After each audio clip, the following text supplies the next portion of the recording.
I'm Jim Parsons. I'm an actor. I consider myself so lucky to have grown up in Houston. It was so beneficial to me as a person in general, but very specifically as an actor. I've never participated in theater like I got to in Houston, and some of the experiences I had in Houston will never be replicated.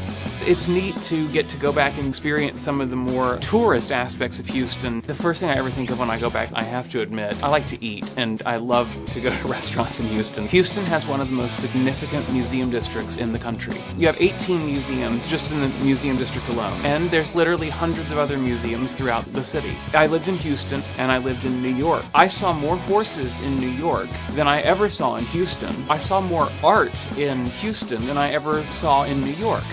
I'm Jim Parsons, and this is my Houston.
I'm Billy Gibbons from ZZ Top. I'm Dusty Hill. I play bass. And Frank Beard on drums. Ray Charles, in his autobiography, said if you want to put a great band together, go to Houston, Texas. When we got started, they said, well, you need to go to California or New York to make it. And we went, no, we don't. We're going to stay here. Many of the familiar numbers were inspired by things that happened to us in this great town, H-Town. Houston is a very international city. It's got that flavor with the food, with the people. Medical Center, Rice University, plus the great art museums. I like to go to all the sporting events. I like the golf, 365 days a year. A lot of places to go to hear great music of all different types. It always seems to come back to music and Mexican food. My life is the life of a musician on the road, looking forward to coming back home. My home is in Houston. It's a wonderful town. Enough said right there. We're ZZ Top, and this is our Houston.